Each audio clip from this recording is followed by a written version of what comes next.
de discusión sana con el respeto personal, y todo tiene evidencia como lo presentaré a continuación. Vamos, y teniendo en cuenta las recomendaciones de las directivas, a analizar un caso clínico que nos permita ubicarnos en el escenario de atención de un paciente en paro en urgencias.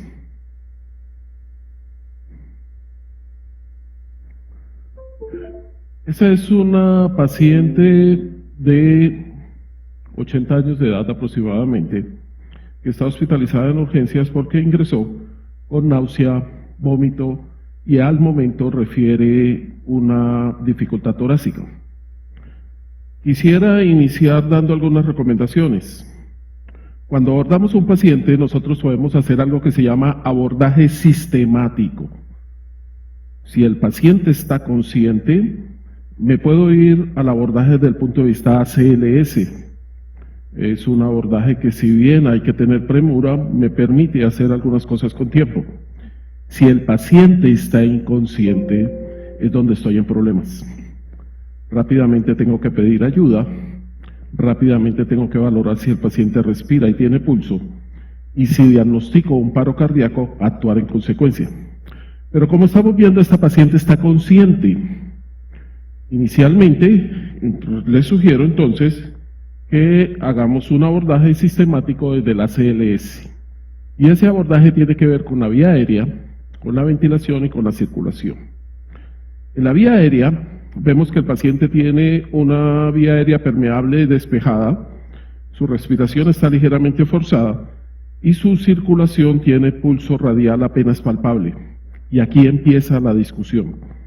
Si bien el ATLS, sobre todo 2010, dice que no hay ninguna relación entre el pulso radial, el pulso carotidio, el pulso femoral con la tensión arterial, recuerden ustedes que cuando yo tomo pulso, puedo sacar 7 conclusiones. 4 primeras van relacionadas con la palabra rifa. Ritmo, puedo saber si el paciente está con un ritmo. Intensidad del pulso. Frecuencia, sé inmediatamente si el paciente está con una bradicardia o una taquicardia. Y recuerden que las últimas recomendaciones para bradicardia es frecuencia cardíaca por debajo de 50. Ya no es 60, es 50. Y el otro punto que voy a sacar de rifa es la amplitud. Pero además de eso, al tocar el pulso y al tocar la piel del paciente, puedo saber si el paciente está frío o caliente, si el paciente está seco o sudoroso y llenado capilar. 7 cosas con solo tocar al paciente. 7 datos que me permiten tener información básica y fundamental sobre el paciente.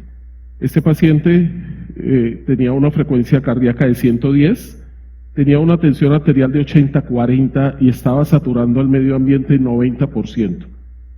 Obviamente, desde el principio de año, la OMS nos recomienda que ya hipoxemia no es 94, sino es 92.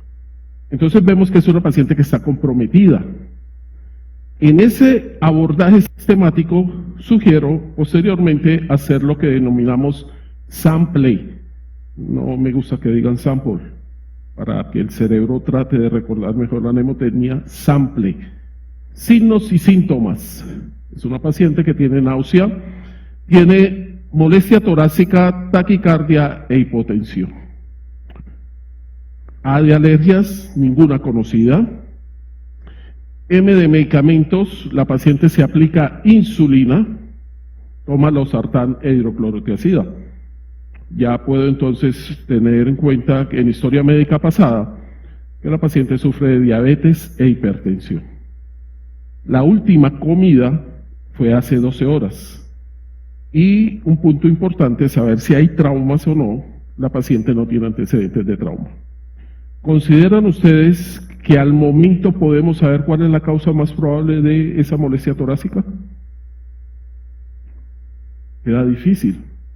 Por lo tanto, para organizar mi ejercicio mental, propongo entonces realizar algo que se llama las H's y las T's.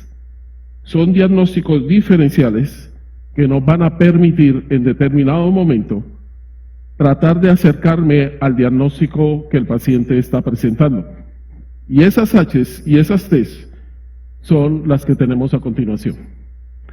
H, hipovolemia. ¿Será que una paciente que no come hace 12 horas, que recibe diuréticos, que está hipotensa, que está taquicárdica, podrá estar hipovolémica? Yo creo que sí. Hipoxia. Recordemos que la paciente estaba saturando 90 al medio ambiente, por lo tanto la paciente también está hipóxica. Hidrogeniones teniendo en cuenta acidosis.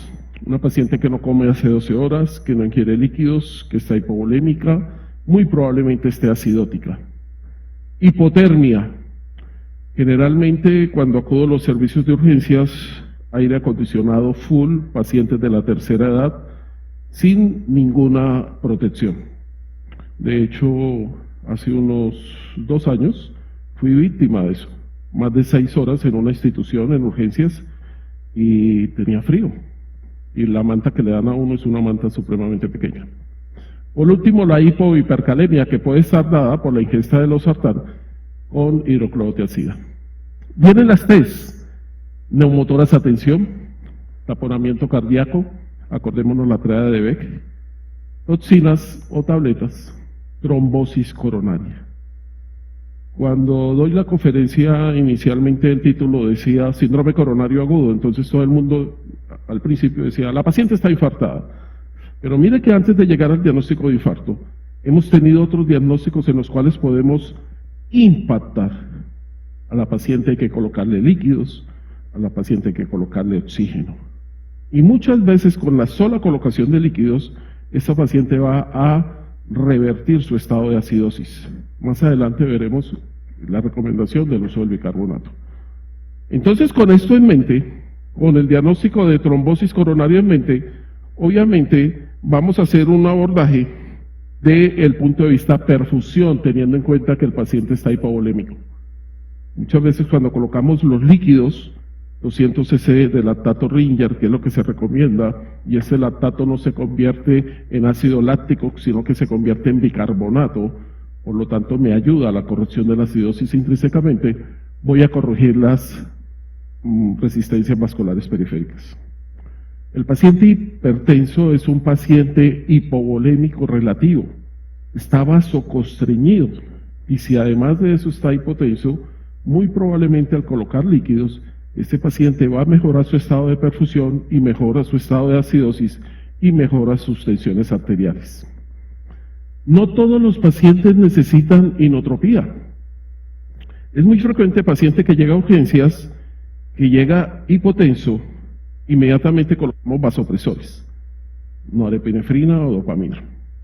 Y se nos olvida que el problema muy probablemente puede ser de frecuencia cardíaca, de volumen, o en determinados casos, muy pocos casos, de contractibilidad. Y cuando colocamos dopamina, se nos olvida que la dopamina tiene un efecto diurético, o sea que empeoramos el estado de hipovolemia que el paciente tenía.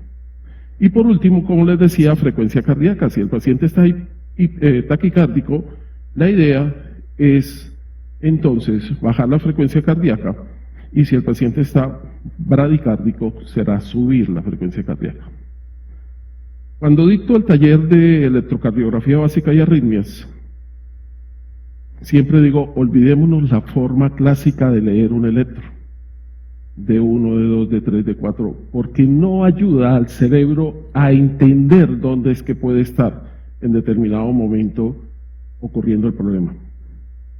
Si nos acordamos de la palabra sal, S-A-L, voy a sacar 6 derivaciones de manera inmediata. S de septo, B1 y B2. A de anterior, B3 y B4. L de lateral, B5 y B6. Ya tengo 6 de las 12 derivadas con la palabra sal. Ahora, si sigo subiendo en la cara lateral alta, voy a ver D1. Ese 1 lo asocio a la L. ¿L de qué? De lateral. Y a BL. ¿L de qué? De lateral. Quiere decir que si yo quiero ver toda la cara lateral, voy a ver D1, a BL, B5 y B6. Me quedan 4 derivadas. Vamos a sacar a ver el paseo porque es muy controversial. Algunos dicen que ven la cara interna del corazón, pero no dicen qué cara interna. Entonces nos queda D2, D3 y ABF que miran la cara inferior. Vuelvo y recuerdo, creo que es una manera más sistemática y que me permite abordar el electrocardiograma sabiendo dónde está el problema. Recuerden que lo que no está en dos derivaciones contiguas y se vea en la cara contralateral, muy probablemente será ruido del electrocardiograma y no tendrá significado como tal. A esta señora le hacemos un electrocardiograma. Antes acordémonos las irrigaciones. La coronaria derecha irriga el nodo sinusal en más o menos un 45% de las veces. Es por esa razón que cuando tenemos una arritmia debemos pedir un desfibrilador, porque lo más seguro es que el paciente no desarrolle en determinado momento algún tipo de arritmias que sea susceptible de tratar con el desfibrilador. Ese es el electro del paciente. Vamos a seguir el abordaje sistemático que he recomendado. B1, aparentemente normal. B2, hay un supradesnivel del S3, entonces ya decimos que la cara septal está comprometida. B3 y B4, hay un supradesnivel del ST, por lo tanto la cara anterior también está comprometida. B5 y B6 se observa lo mismo. O sea, que es un paciente que tiene un compromiso del septo, de la cara anterior, de la cara lateral. Me voy a ver D1 y veo que también está con un supradesnivel. Y voy a ver a ABL y también hay un supradesnivel. Toda la cara lateral en esta paciente está comprometida. D2, D3, ABF, hay cambios recíprocos de lo que veo. El diagnóstico de esta paciente entonces será un gran infarto septo-anterolateral, o como dicen algunos, anterolateroseptal. Yo prefiero decir septo-anterolateral para seguir manteniendo la mnemotecnia de la palabra sal. Imaginen ustedes que mientras están llamando al equipo de hemodinamia para hacer la intervención coronaria percutánea, que es el tratamiento de elección en síndrome coronario, las otras medidas que hacemos son medidas que indudablemente nos están permitiendo ganar tiempo. El familiar observa que la persona pierde el estado de conciencia. Rápidamente usted acude y observa que en el monitor hay este ritmo, una taquicardia ventricular monomorfa. Al verificar usted, observa que rápidamente el paciente se va a este otro ritmo totalmente desorganizado que es una fibrilación ventricular. Y quiero llamar la atención porque de forma inexplicable salen artículos en donde hablan de fibrilación ventricular con frecuencia rápida y con frecuencia lenta. Eso no es cierto. Siempre los invito a hacer una lectura crítica. La fibrilación ventricular no produce pulso. Es un ritmo totalmente desorganizado, por lo tanto no puede tener una frecuencia. Lo que tratan de confundir de pronto al hacer la traducción es si es gruesa o es fina.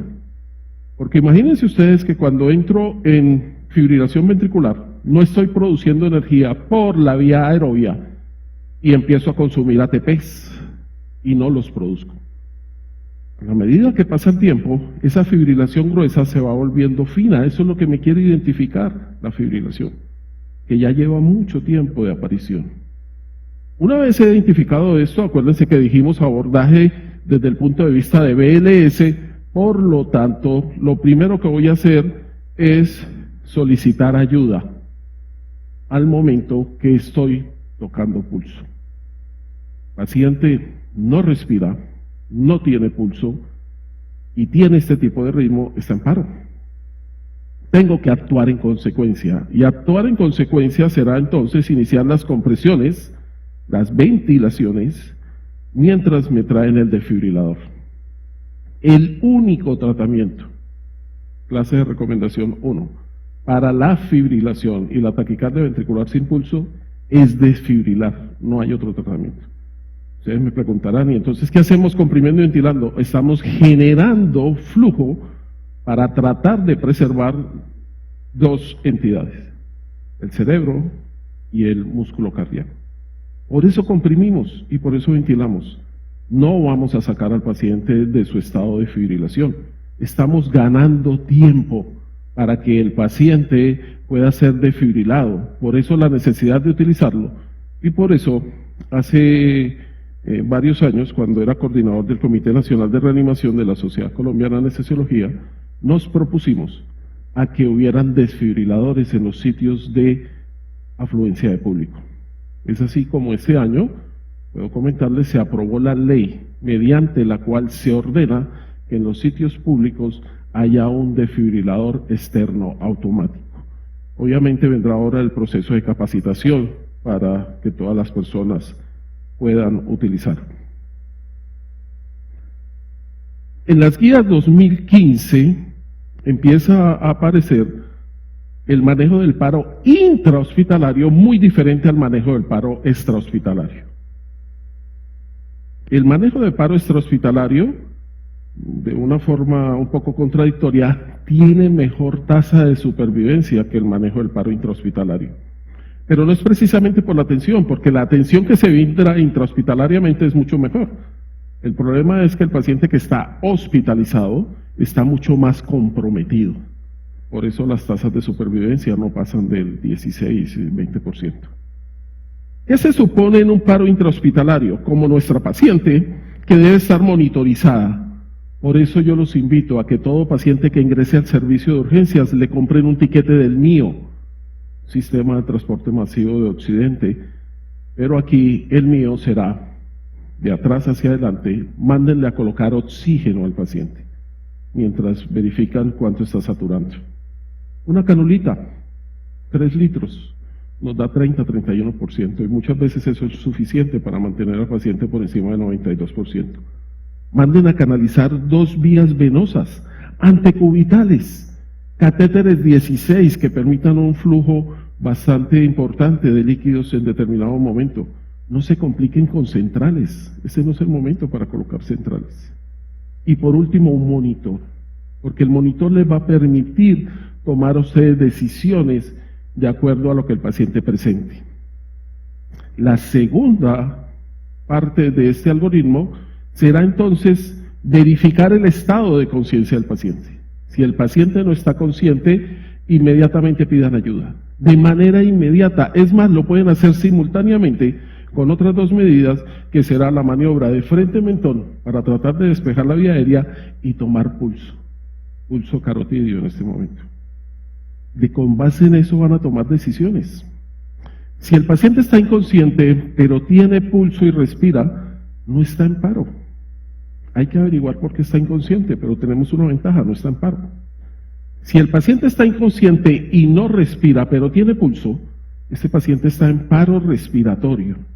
Y cuando un paciente está en paro respiratorio y no llega a urgencias, tienen ustedes que prestar atención muy, muy importante al uso de la naloxona, porque la gran mayoría de estos episodios de inconsciencia y paro respiratorio se debe a uso de opiáceos. La naloxona, desde el año 2015, aprobado por la FDA para uso intramuscular y uso intranasal. Esto fue lo que salvó a Demi Lovato. Ella sabe que va a ser una fiesta de 3-4 días en donde va a haber un gran consumo de sustancias psicoactivas y ella rápidamente cae en inconsciencia, pero su equipo alrededor sabe la posibilidad de intoxicación por opiáceos. Aplica la naloxona intramuscular, 400 microgramos intramuscular, y ella sale del paro respiratorio. Esto fue lo que no le pasó a Prince. Prince tenía un problema de cadera crónico que le producía mucho dolor y ya falsificaba el ibuprofeno, lo falsificaba con fentanil. Bueno, se lo falsificaban con fentanil. Y en una mañana que él se levanta a trabajar en su estudio, ante el dolor empieza a consumir fentanil y no es consciente de la dosis. Termina muerto en el ascensor. Cuando le aplican la naloxona ya no hay nada que hacer. Entonces, por favor, todo paciente inconsciente en paro respiratorio, naloxona. Y la dosis intranasal son 2 miligramos. 2 miligramos. Incluso se está diciendo ahora que se puede utilizar en otro tipo de intoxicación para otros tipos de medicamentos.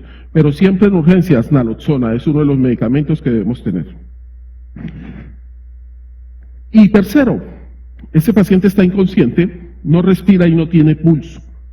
Inmediatamente vamos a iniciar compresiones. Compresiones de buena calidad y de manera inmediata. Hay que tener cuidado con las traducciones que hay de los algoritmos porque dicen compresiones inmediatas, de buena calidad. ¿Y qué es de buena calidad? Que tengan una profundidad 5 a 6 centímetros y que tengan una frecuencia 100 a 120. Eso significa entonces que yo voy a hacer, si voy a 100 en 18 segundos y si voy a 120 en 15 segundos las compresiones. Sobre todo en el medio extrahospitalario se dice, y si uno está solo, que en los primeros 6 minutos no es muy importante ventilar si yo estoy solo, entonces voy a hacer compresiones. Serían entonces 200 en 2 minutos. En los 6 minutos serían entonces 600 compresiones. Pero estamos hablando del medio hospitalario. Entonces en el medio hospitalario vamos a utilizar una bolsa de ventilación manual. Y si tenemos experiencia, vamos a ver más adelante, y dejo el comentario para allá, una intubación orotraqueal. El tercer paso, yo prefiero decirle terapia eléctrica. ¿Para qué? Para tratar de recordar que la terapia eléctrica son 3 pasos. 1, marcapaso. No lo utilizamos en paro. 2, cardioversión. Una onda de energía que va sincronizada con la onda R. No la utilizamos en reanimación. En reanimación utilizamos desfibrilación. Una onda de energía que va de manera sincrónica al momento de yo colocar. Y aquí en los desfibriladores vamos a tener los manuales, los automáticos y diferentes tipos de onda. Exponencial truncada, sinusal y un dato muy importante. Ya afortunadamente la gran mayoría son bifásicos. Monofásicos, la energía va de una paleta a otra, 360 joules. Bifásico, la energía va de una paleta a otra y esa misma energía se devuelve, 120 a 200. Y por último, me queda entonces la parte de soporte cardiovascular avanzado que vamos a revisar un poco adelante y cuidados posparo, que son muy importantes desde el 2010 y en el 2015 cogieron todavía mucho más prepotencia. Vamos a situarnos en contexto entonces. Definiciones. Para las definiciones, la primera que tenemos que analizar entonces es ¿qué es un paro cardiorrespiratorio? Y el paro cardiorrespiratorio, imagínense ustedes que está definido desde 1991 en el consenso de Ustein, una abadía que queda en Noruega. Allá hubo un consenso y dijeron, bueno, paro cardiorrespiratorio, vamos a decir que es aquella circunstancia en la cual el paciente no responde, no respira, no tiene pulso, porque hay un cese de la actividad mecánica, más no de la actividad eléctrica. Acuérdense ustedes que en la fibrilación hay actividad eléctrica. En la actividad eléctrica sin pulso hay actividad eléctrica. Por lo tanto, aquí es el cese en la actividad mecánica que genere un pulso, que genere un gasto adecuado para perfundir. Eso se denomina paro cardiorrespiratorio. Otra definición sería entonces, ¿qué es reanimación? La gente cree que cuando uno empieza a reanimar tiene que garantizar un buen resultado y tiene que prolongarse en el tiempo, y eso no es cierto. Reanimación es un intento, es una posibilidad que yo le estoy dando al paciente de que sobreviva. Con una performance cerebral, ojalá entre 1 y 2. ¿Eso qué significa? Que él se pueda valer por sí mismo. Si yo hago una reanimación donde el paciente queda en coma, eso no fue una reanimación exitosa y debo tener en cuenta que muy probablemente debí parar ante los esfuerzos para eso. Y esa reanimación cerebrocardiopulmonar se da en 3 contextos. El primer contexto es la reanimación básica, que serían los primeros pasos hasta defibrilar. Actualmente, el único medicamento que utilizamos en reanimación básica, ya lo expresé anteriormente, es la naloxona. No se aplica ningún otro medicamento. Después viene la reanimación avanzada, o soporte cardiovascular avanzado. Anteriormente, y para facilitar la parte mnemotécnica, le decía a las personas, acuérdense de EVA, ahora les digo EA, epinefrina, amiodarona. Son las únicas 2 drogas que estamos utilizando actualmente en el proceso de reanimación, con una buena clase de recomendación y evidencia. Y por último, lo importante, todo paciente que haga paro va a los cuidados posparo. Antes hablábamos de hipotermia terapéutica, ahora hablamos de manejo terapéutico de la temperatura y más adelante haré un comentario al respecto. ¿Qué es el ILCOR? El ILCOR es el instituto de enlace de varios comités que están a todo el mundo, actualmente son 7, liderados principalmente por la American Heart Association y la Europea Resuscitation Council. La AHA publica en una revista que se llama Circulation, el European publica en una revista que se llama Resuscitation, y ahí vuelcan ellos todos sus estudios y todas sus recomendaciones. Ya no es cierto que las guías se modifican cada 5 años, eso no es cierto. Las guías se están modificando cada año. De hecho, ustedes pueden encontrar en una dirección que aparece abajo, la última actualización 2018 sobre básicamente manejo de los pacientes con bradicardia.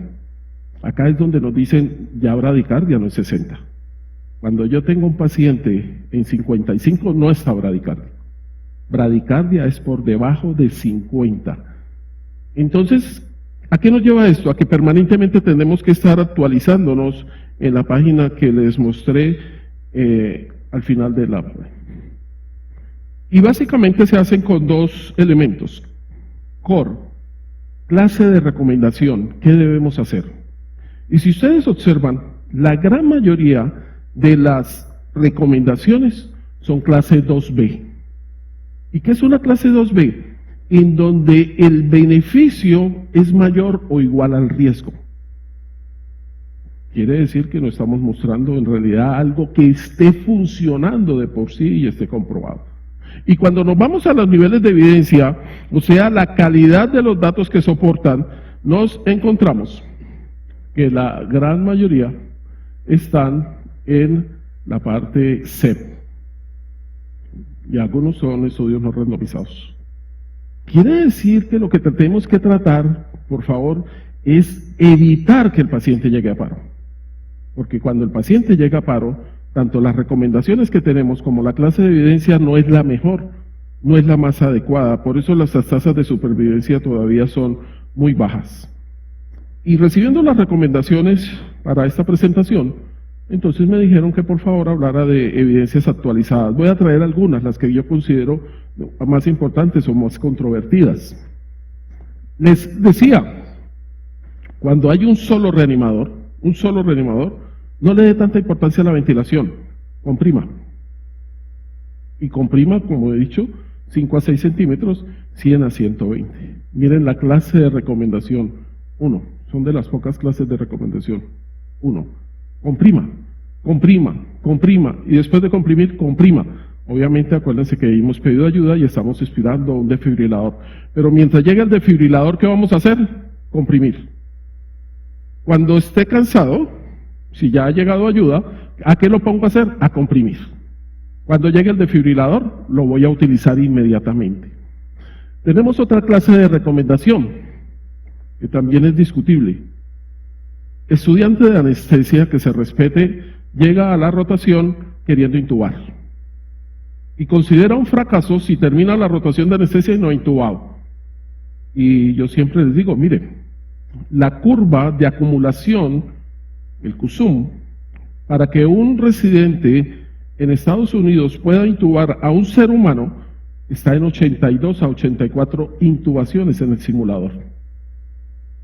82, 84 efectivas. Si usted va en 80 y falla, empiece otra vez de cero. ¿Cómo quiere un estudiante que muchas veces no reconoce ni la anatomía entrar a intubar de una? Y acuérdense que yo hablé de algo, manejo de vía aérea.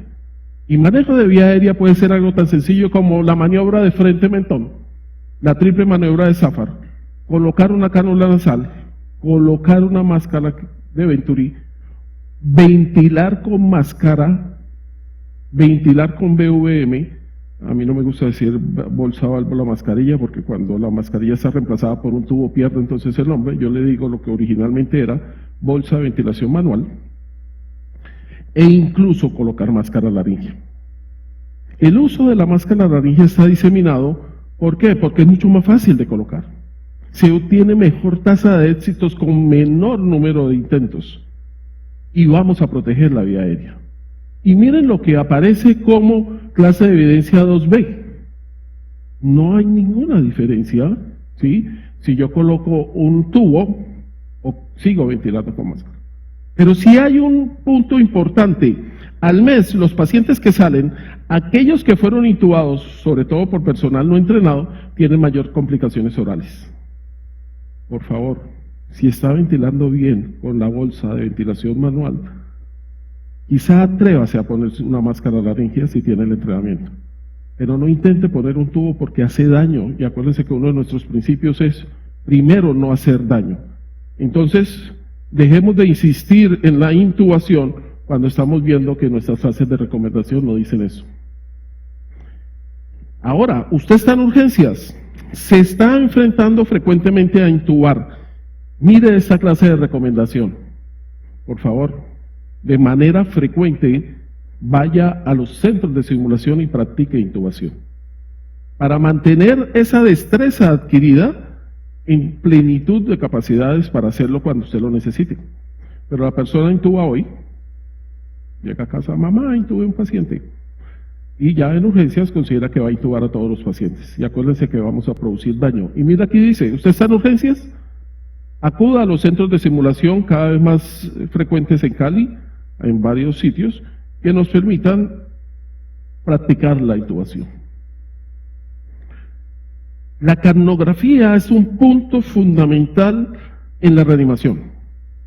No solamente para verificar que el paciente está intubado, sino para mirar el esfuerzo que yo estoy haciendo para reanimar al paciente. Si yo tengo capnografías por debajo de 10 milímetros de mercurio, estoy reanimando mal. Si después de 20 minutos yo tengo capnografías por debajo de 10 milímetros de mercurio, la posibilidad de que ese paciente salga del paro es casi o igual a cero. Por lo tanto, la capnografía me estará indicando la calidad de la reanimación y un punto muy importante, el retorno a la circulación espontánea. ¿Por qué? Porque yo vengo con unas cifras bajas, pongámosle 15, 20 milímetros de mercurio y de pronto subo a 40. Ese es un indicativo de que el paciente retornó a la circulación espontánea. Por lo tanto, hay que tratar de usarlo. No está aprobado para máscara laringea ni para bolsa de ventilación manual. Solamente dicen que se debe utilizar sobre todo cuando el paciente está intubado. Doctor, ¿será que coloco las drogas por el tubo? Mire que la recomendación inicial es establezca un acceso venoso, establezcalo y ve, y si no puede, IO. Y cada vez salen mayores dispositivos para colocar Intibia para ese acceso venoso. La clase de recomendación como aparece ahí 2A. Y ojo, solo si usted no puede colocar el acceso venoso o el acceso IO, utilice el tubo endotraqueal. Va a tener dificultades. Imagínense que la primera es que va a tener que diluir el medicamento. Segundo, va a tener que aplicar 2 a 2 veces y media la dosis del medicamento. Entonces ya no será 1 miligramo de epinefrina, sino 2 a 2.5 miligramos de epinefrina. Tercero, y lo más importante, la absorción va a ser errática. Tenemos un paciente en paro. El flujo pulmonar está disminuido. ¿Qué tanto se absorbe? No sé. Y después tengo un problema, que cuando el paciente retorna a la circulación espontánea, todos los medicamentos que puse entran a la circulación y el paciente puede colapsar. La mnemotecnia NABEL, naloxona, atropina, vasopresina, epinefrina y lidocaína se pueden colocar por el tubo endotraqueal, pero recuerden, es como última alternativa en la medida que yo no tenga cómo canalizar el paciente. ¿Cuánto colocó de epinefrina? De hecho, hay algunos artículos por ahí que dicen que ya no coloquemos epinefrina. Hay un artículo que incluso a lo último dicen que no es lo suficientemente de calidad, pero yo no sé quién tuvo la osadía en ese comité de ética médica de aprobar un estudio en donde a unos se les puso y a otros no. La epinefrina sigue siendo pilar fundamental en el manejo del paro cardíaco y la dosis es 1 miligramo cada 3 a 5 minutos. Pero ojo, uno no da esa orden, uno no dice epinefrina, no, es uno el que tiene que tener en cuenta y en realidad uno la está colocando cada 4 minutos, cada vez que está parando para revisar de manera intercalada las condiciones del paciente. Y ya no se recomienda dosis altas. Cuando yo hacía residencia, recomendaban hasta dosis de 10 miligramos IV en bolo. Eso está totalmente proscrito. Sigue siendo 1. Y ojo, en las guías 2015 se observó que la clase 3 hay 2, una sin beneficio y otra con perjuicio. que ocasionamos daño al paciente. Vasopresina.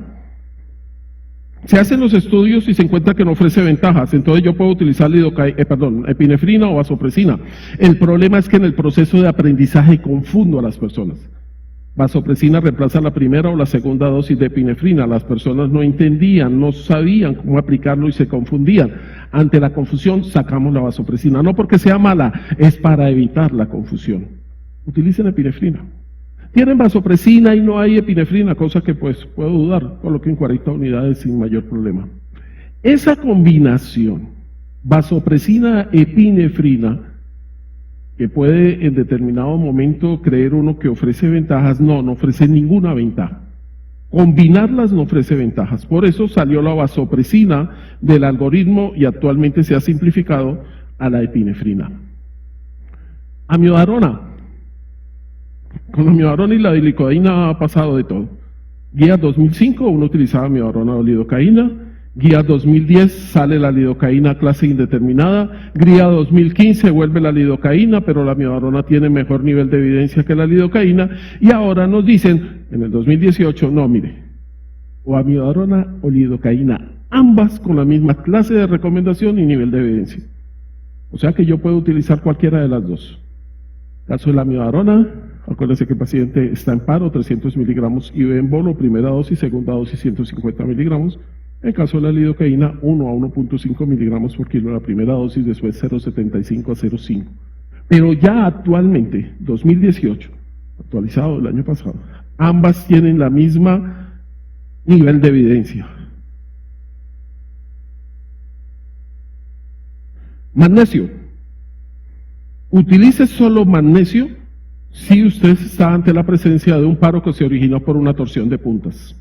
Acuérdense ustedes que la torsión de puntas se origina en una bomba en esa fase de reposo del potencial de acción que se llama bomba de sodio, potasio, ATPasa, magnesio dependiente. Cuando esa bomba se vuelve inestable, se origina la torsión de puntas. Por lo tanto, es razonable entonces estabilizar primero la bomba antes de desfibrilar. ¿Por qué? Porque si yo desfibrilo, el paciente puede salir de la arritmia, pero como la bomba está inestable, vuelve y entra. Entonces, el uso de magnesio no se recomienda de manera rutinaria, solamente cuando usted vea que el paciente ha llegado al paro por una torsión de puntas. De lo contrario, no. Atropina. Anteriormente, 2005, llegó creo que hasta el 2010, uno veía la actividad eléctrica sin pulso y veía la frecuencia. Si la frecuencia estaba por debajo de 60, ponía atropina. No, ya eso estaba totalmente proscrito. No se utiliza atropina en reanimación. Absolutamente negativo.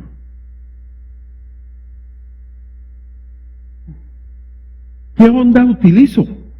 ¿Monofásica o bifásica? Mire, esto va rápidamente a salir de controversia. ¿Por qué? Porque ya no se fabrican aparatos monofásicos. Pero utilice lo que tenga a mano, ya sea monofásico o bifásico. Lo importante, y ahí es la discusión con algunos instructores, cuando siempre ordenan desfibrilar el bifásico a 200, eso no es cierto. Eso no aparece en ninguna parte de la guía. La parte de la guía dice muy claro, conozca su equipo, revise su equipo.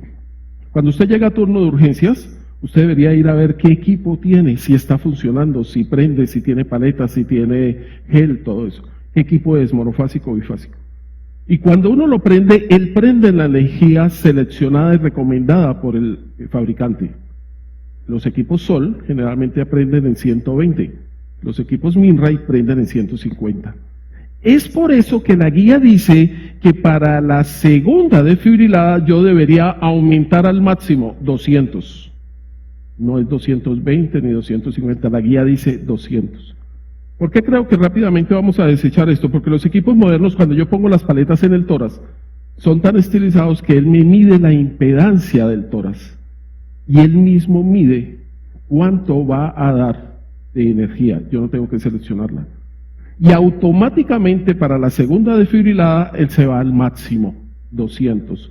Pero mientras tanto, recordemos que no es 200 como dosis inicial para todos los pacientes. Eso no es cierto. Es la dosis mínima. Recuerden que el miocito no tiene mitosis. Y si no tiene mitosis, no se divide, no se multiplica, no se regenera. Por eso es que aparece la onda Q en el electrocardiograma, porque se murieron células cardíacas. Y usted puede matar células cardíacas cuando está colocando la corriente eléctrica. Lo que decíamos anteriormente, cuando dábamos un curso de reanimación para todo el mundo, decíamos, mire, toda la DFB se defibrila, toda. Pero cuando hacíamos el curso de ACLSP, proveedor experimentado, le decíamos a las personas, mire, vea, usted ya está en capacidad de analizar la onda de fibrilación ventricular. Si es una onda gruesa, lo que le está diciendo es que el paro se inició hace poco, defibrile. Acuérdense de la fase de Weifeld del paro. Weifeld decía que hay una fase eléctrica, 4 minutos, una fase mecánica, 4 minutos, por eso hay que comprimir, y una fase metabólica, por eso hay que llevar a los pacientes a cuidados postparo después de 10 minutos. Entonces él decía, si usted está fibrilando y usted la acabó de coger, defibrile, y tiene una tasa de éxito mayor. Pero si usted tiene una fibrilación fina, el argumento era hacer compresiones y ventilaciones durante 2 minutos para mejorar la reserva de oxígeno de la célula, encontrar una célula con mayores capacidades de ATP y ahí sí defibrilar. Eso decimos en el ACLSP. Ahora ya hemos cambiado. ¿Por qué? Porque dice que sobre todo si estoy dentro o fuera del hospital. Eso es incierto. Otra vez queda a una decisión personal de ustedes, pero no está respaldado por mucha evidencia ni clase de recomendación. Un nivel de evidencia C. Yo le diría defibrile todas.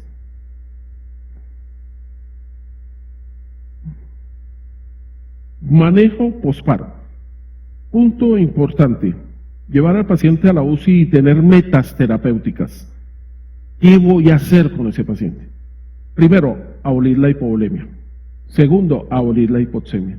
Tercero, manejo terapéutico de la temperatura. Ya no hablamos de hipotermia terapéutica, aunque siguen recomendando 32 a 36. Actualmente, cuando usted revisa los protocolos mundialmente aceptados, todos están alrededor de 34 a 36 grados centígrados. No los bajan a menos de 34. Hay protocolos cuantos usted quiera. ¿Por qué? Algunos se dan el paciente con midazolam, otros con diazepam, otros utilizan rocuronio, otros utilizan becuronio, pero en términos generales usted se da al paciente, bajar el consumo metabólico de oxígeno del cerebro, relajar al paciente para evitar el escalofrío y tener monitoreo cerebral para evitar las convulsiones. 36 grados durante 24 horas y después un recalentamiento a no más de 37 grados durante 72 horas. Ojo, es el único tratamiento o la única intervención que se ha visto que mejora la performance cerebral después de un paro. No hay ninguna otra, ni pentotal, ni esteroide, nada. Es solamente el manejo terapéutico de la temperatura. Por eso aparece como clase 1. Ya estamos finalizando, cuidados postparo.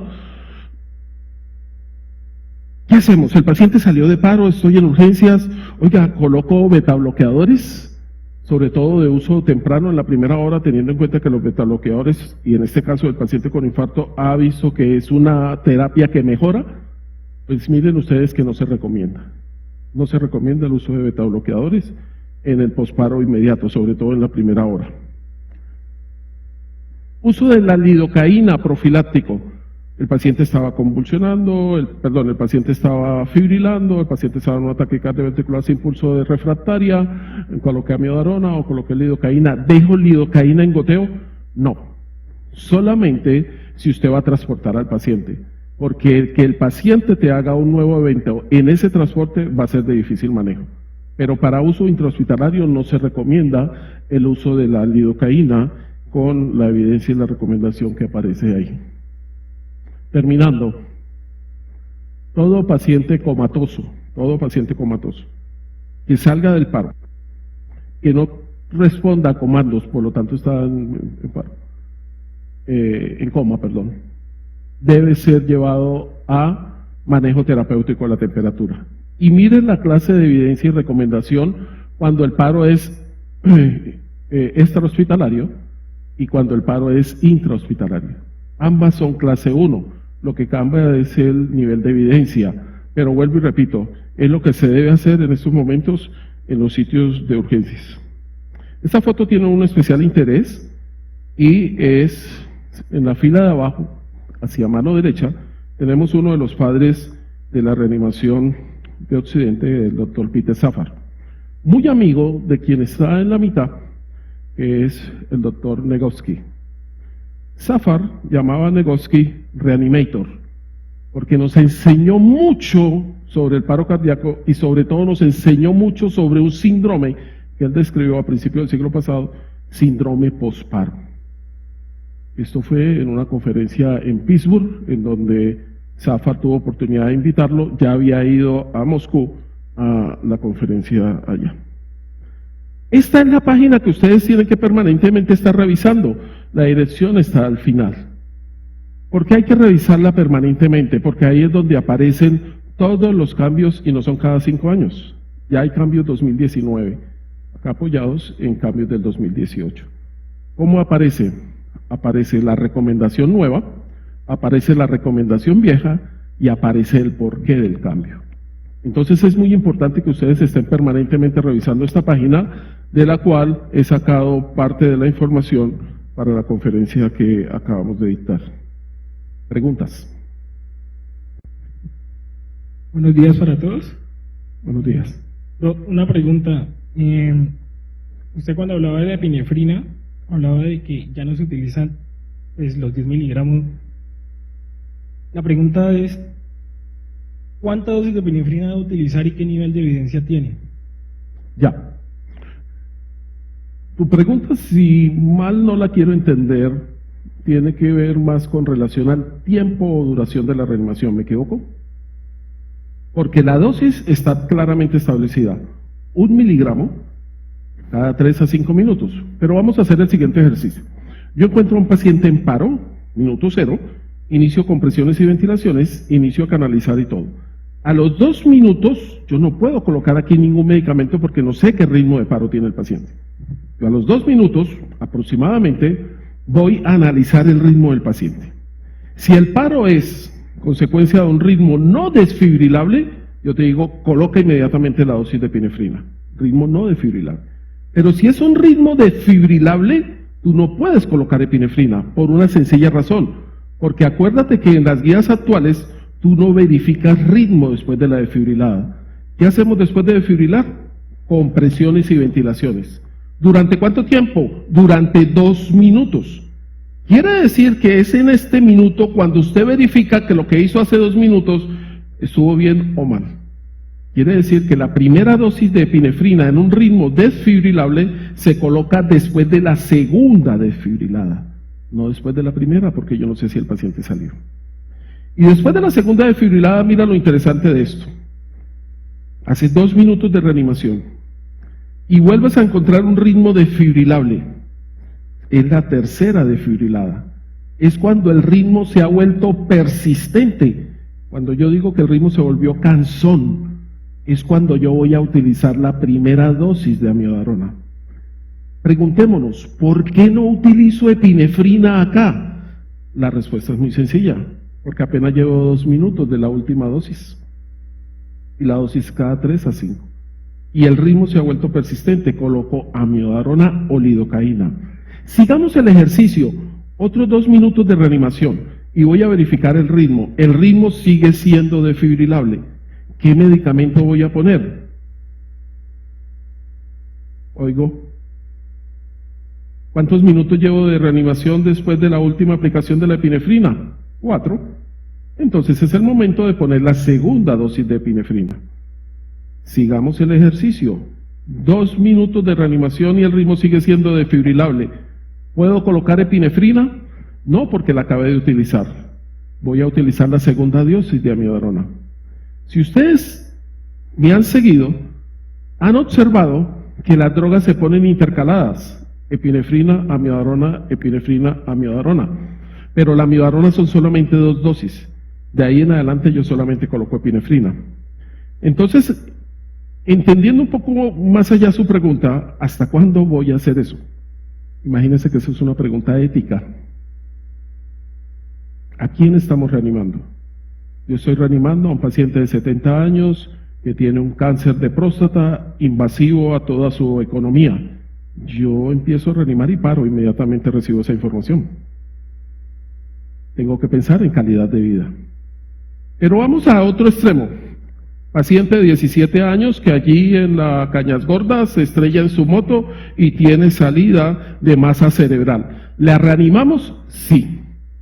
¿Voy yo a pensar que ese paciente va a tener performance cerebral? No. ¿Por qué la estoy reanimando? Donación de órganos. Yo empiezo a reanimar y llamo al equipo de trasplantes que esté de turno. Tengo un paciente de 17 años que estoy reanimando, estoy tratando de perfundir, estoy tratando de llevar en buenas condiciones para donación de órganos, nada más. Por eso es que cada vez las reanimaciones en los servicios de urgencias, y de ahí la importancia de haber tocado el tema, es fundamental. ¿A quién están ustedes reanimando? ¿Por qué están ustedes reanimando? Entonces su pregunta, doctor, iría en ese sentido. ¿Cuántas dosis de epinefrina? Las necesarias para que usted cumpla el objetivo que usted se ha fijado. Reanimar a un paciente joven para donar órganos. Lo demás no tendría ninguna utilidad. Si usted está reanimando a un paciente que va a quedar con una performance cerebral, un coma cerebral, no estaría haciendo absolutamente nada. Y acuérdese, intercalado. ¿Alguna otra pregunta?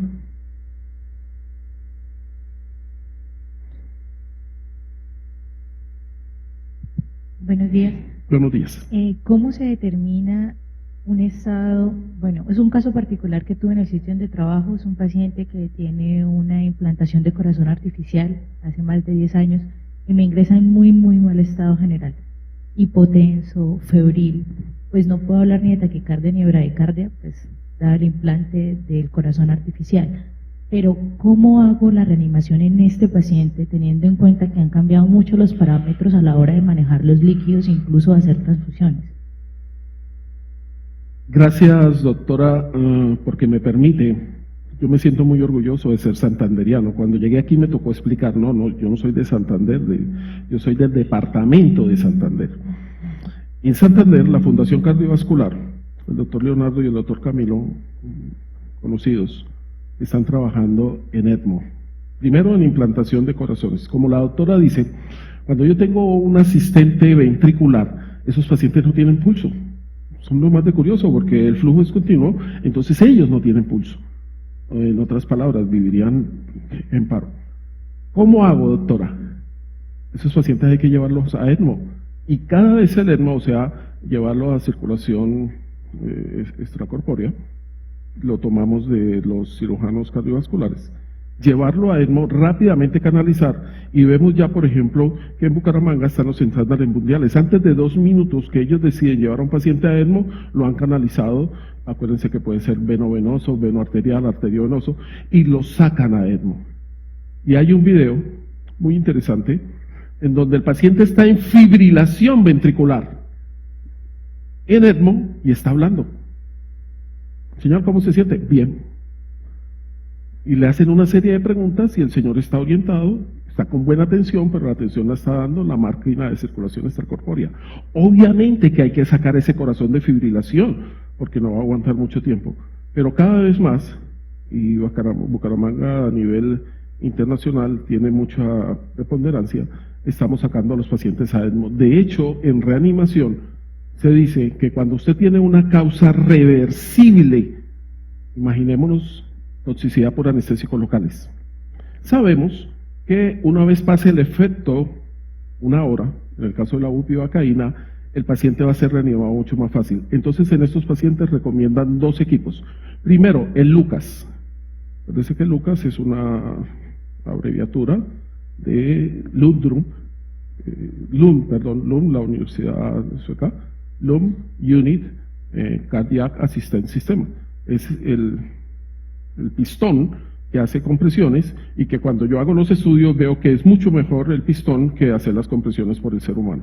Ese sería el primero. De hecho, tanto lo utilizamos que llevamos a los pacientes, como la que presenté en el caso, la llevamos a hemodinamia con eso, con el LUCAS. Y le están haciendo su intervención coronaria. Y la segunda, que también ya está con clase de evidencia y recomendación muy buena, es sacarlo a circulación extracorpórea. Entonces, este paciente, doctora, la recomendación sería pasarlo a circulación extracorpórea. ¿Por qué? Porque usted comprimir un corazón que, segundo, ese paciente tiene un asistente ventricular, ese asistente no va a responder a las compresiones. Sáquelo rápidamente a ECMO. ¿Alguna otra pregunta? Sí, doctor, buenos días. Acá. Acá al frente, doctor. Disculpen que no la ubique. Las luces no me permiten ubicarla. Doctor, en pacientes que de pronto han estado ya en un estado posparo y que han requerido soporte vasopresor y que de pronto nuevamente entran en paro, digamos, ya cuando uno tiene vasopresina, ahí otra vez uno empieza con la dosis de adrenalina o... Muy interesante su pregunta y muy discutible. De hecho, cuando va uno al lanzamiento de las guías, la expone uno y las respuestas son contradictorias. Voy a aclarar un poco más el concepto de la doctora. Supongamos, no solamente un paciente posparo, sino que un paciente está en el servicio de urgencias o en la UCI y está recibiendo un vasopresor, vasopresina. Y este paciente ingresa en paro. ¿Qué hacemos? ¿Suspendemos la vasopresina? ¿Continuamos la vasopresina? Yo le diría, doctora, que no se han puesto de acuerdo. No le voy a mentir, no le voy a decir qué clase, no. Tanto los que continúan el uso del vasopresor como aquellos que no continúan, pero no hay una clase de evidencia ni nivel de recomendación que diga suspéndala. No hay ninguna clase de evidencia ni nivel de recomendación que diga continúela. Vamos a analizar el caso entonces desde el punto de vista fisiológico. ¿Estará sirviendo ese vasopresor o inotrópico que usted tiene si el paciente llegó a paro? Entonces yo le pregunto, ¿a quién va a reanimar? Porque es que acuérdense que la muerte es consecuencia de una enfermedad. Y si tú traías a ese paciente con un vasopresor o con un inotrópico y ha fallado y el paciente entra en paro, ¿será que ya es el punto definitivo de la muerte? ¿O será que voy a reanimar para seguir un paciente 4, 5 o 20 días, no sé cuántos, para que fallezca posteriormente? Esa es la primera pregunta que yo la invito a que nos realicemos. Cuando yo tengo un paciente, ¿por qué lo voy a reanimar? ¿Para qué lo voy a reanimar? Ese paciente venía con un vasopresor y un inotrópico y ha fallado y se ha ido a paro. ¿Será que si yo inicio maniobras de reanimación voy a tener mayor tasa de éxito? No, no voy a tener mayor tasa de éxito. Entonces, ¿qué esfuerzo estaré realizando? ¿Estaré ocasionando daño? ¿No estaré ocasionando daño? Y estas son las discusiones éticas que se arman en los comités y en las diferentes mesas de trabajo. Pero no hay ninguna evidencia que yo le pueda decir, suspéndala o continúela. Yo lo único que le diría desde el punto de vista personal, evalúe a quién está reanimando.